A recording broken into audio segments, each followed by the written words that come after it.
Peter Obi is trending, and why is trending? It's not directly related to him, but of course, indirectly, he has become the signboard of conscious politics, and a lot of the time, people now see him as the man who has sacrificed all for the good of the people. Otumba Gbenga Daniels, former governor of Ogun State, 8-year governor, two term actually, from about 2003 to 2011, was governor of Ogun State. The news is that he has reluctantly asked that the Ogun State government suspend his monthly pension, that is almost about 700,000 naira monthly, that he has been collecting as former governor since 2011 till date. Asked them to suspend it because he doesn't want to be collecting two salaries. Of course, he's been collecting money from the state government as pension over almost 700,000. That's over 8 million in a year, and quite over 100 million in the last 12 years. Okay, say 11 years since with the 2023 is still on. And so, upon inauguration as a member of the 10th Senate, Otumba Gbenga Daniels has asked that the Ogun State government suspend. That's the word, suspend. A lot of Nigerians are still saying, why did you say suspend? Why did you say full stop? Suspend means that at the point where he leaves office as senator, if he doesn't get re-elected, maybe in 2027, he would ask that it's it is resumed, and that's it, right? And when this politician says that we should sacrifice for this country, this is it. So respect to Otumba Gbenga Daniels for this huge effort. But then I was asking myself, what about the other governors? As I talk to you, there are 14 former governors. 14 former governors. Serake Dixon, Dave Umahi, Adams Oshiomhole, Godswill Akpabio, Adamu Aliero, several, Aminu Tambuwal, who just left office as governor, Ikpeazu, Ben Ayade, that had shipped themselves to the Senate. It means that these guys, what you should know clearly is that Otumba Gbenga Daniels, in his letter that he wrote to the Ogun State government, he said that he has not received all other welfare packages, medical, furniture, transportation, security, dog, newspaper allowance, girlfriend, side chick allowance, all of them, that some of them receive, some other governors, ex-governors receive. Only his basic salary that has been come, which is about 700,000, so to speak, approximately. So it means that in some states has been paying as much as 10 million, because the letter that I got in doing this research for Zamfara State was saying that the former governor was requesting that his 10 million naira statutory package that he deserves, that is supposed to come to him as former governor, is being paid at what's the word? At convenience. That is not supposed to be a privilege, that he deserves it. So let's put that in proper context. 10 million going to a former governor. In some states have basically, like, let's say 3 former governors. It means that 30 million. And guess what? There is a deputy governor package. This country is bleeding. So I'm asking, tax collector that has been signing executive orders, if you really know that this country is bleeding and we need money, instead of imposing fines on already poor, wretched, stranded, struggling Nigerians, it is not where to start from. I hope Otumba Gbenga Daniels, as he gets to the Senate, one of the first bill he's going to promote is to stop this fraud, this criminal fraud against the Nigerian people by this elite. To put this in proper context, a level 14 civil servant that retired from the Nigerian public service will go ahead and receive less than 100,000 naira every month as his pension and gratuity. Listen, less than 100,000. But a former governor that served 8 years, that got humongous contracts and millions and billions of naira, some of them security votes annually for some states is almost 1 billion naira, right? And then this same person will see impoverished, and you are hearing that some governors cannot pay salaries. You hear that some states are in debt, some states cannot even work. There are some states in this country that are here to meet up the minimum wage requirement of 30,000 naira. Some other states have gone to about 40,000. That same state that cannot pay 10,000 minimum wage is paying a former governor up to 10 million. And with deputy governor and of course side chick and all that, it means that in some state conveniently 20 million naira leaves their coffers every month. So former, and they do that for years. It's only Peter Obi as a former governor that has been out to say that he has not received a dime. No other governor in this country has tried it. Of course, Gbenga Daniels is taking over from taking clues on Peter Obi. But my problem with this is fraudulent. You had won election since February. You did not stop it. You waited to have been sworn in, to have been inaugurated as a member of the 10th Senate before you wrote it. Fraudulent. And then you went to post it on Twitter. Makes sense, it's good, right? It's good. This is the problem we have in this country. So when you say people should sacrifice, and I'm asking, what is the elite sacrificing? It takes some level of dullness and ignorance. This is why this country is bleeding. You cannot even ask what this tax collector would have been collecting from Lagos State, for example. You cannot even determine. So it varies. As a father of the state that writes what actually happened.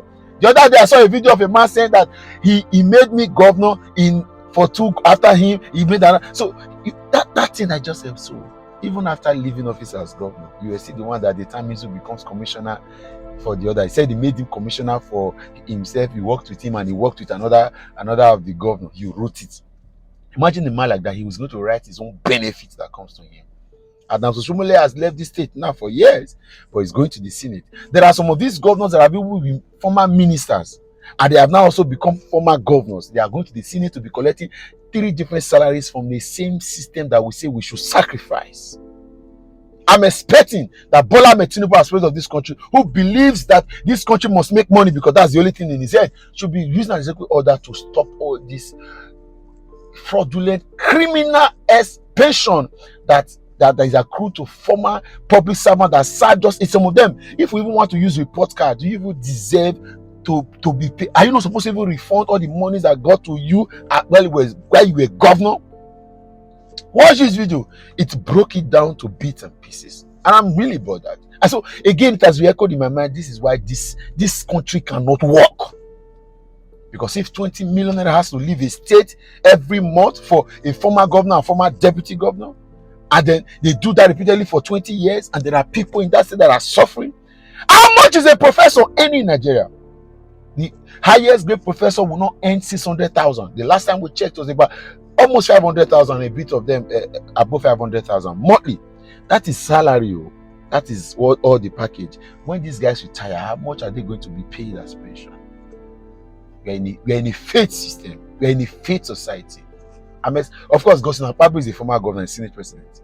Imagine how you would think that a man like this would permit that a bill that stops inflow of what they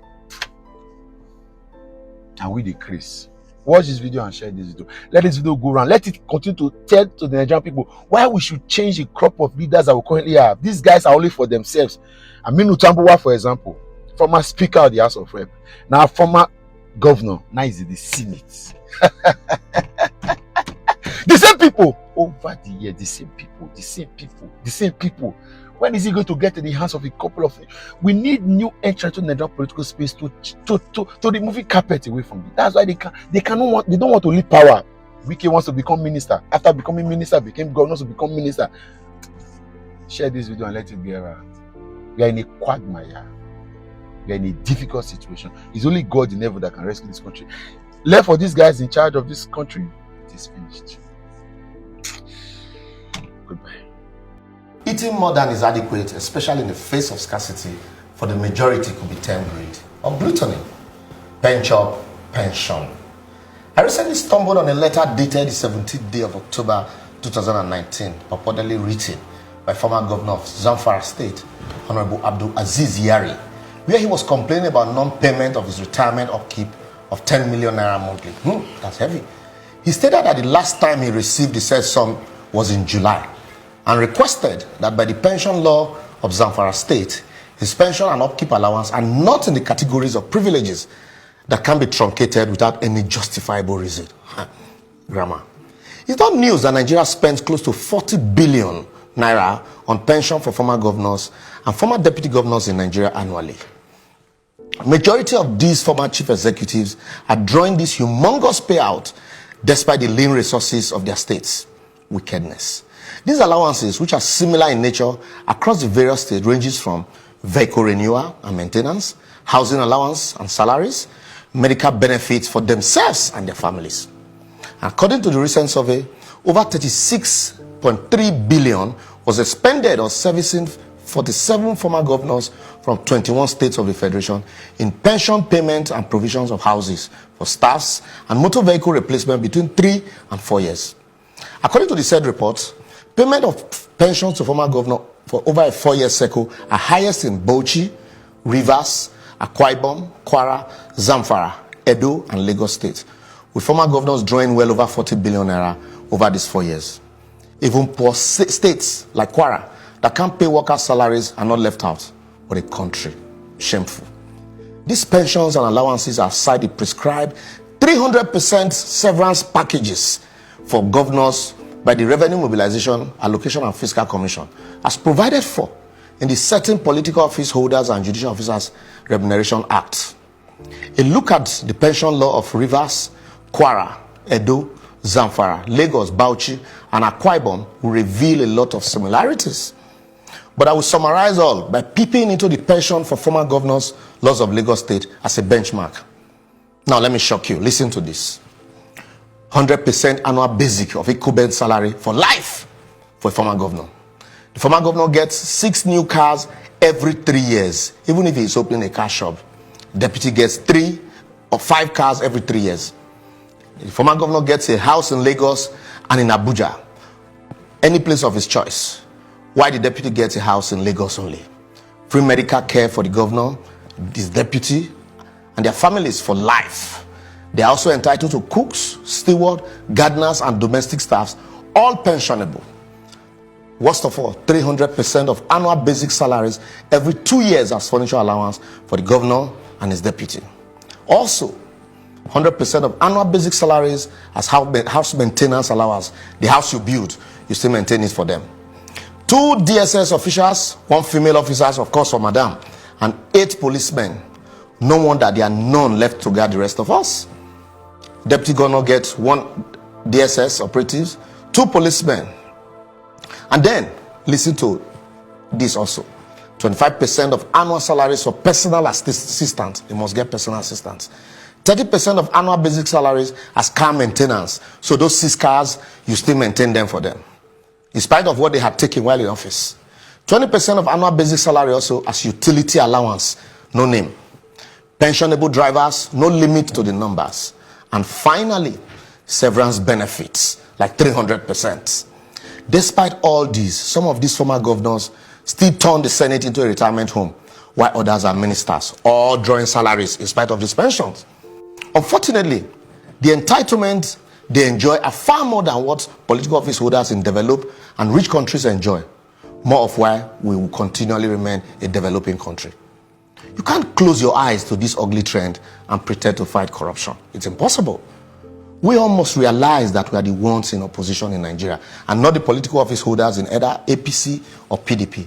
And we can't build a strong and virile country where public institutions work by emptying the state treasury to take care of a few who govern the state for a maximum of 8 years, while those that served the states during their youthful years for 35 years are dying by installment for lack of pension. My advocacy today would be, if we remove the houses in Lagos and Abuja, the 300 and 100% of annual basic for furniture allowances and house maintenance allowance, cut down the number of cars to 2 per 5 years and reduce the number of policemen to just 2, we would have saved enough to fund or fix some of these dilapidated roads and abandoned public hospitals.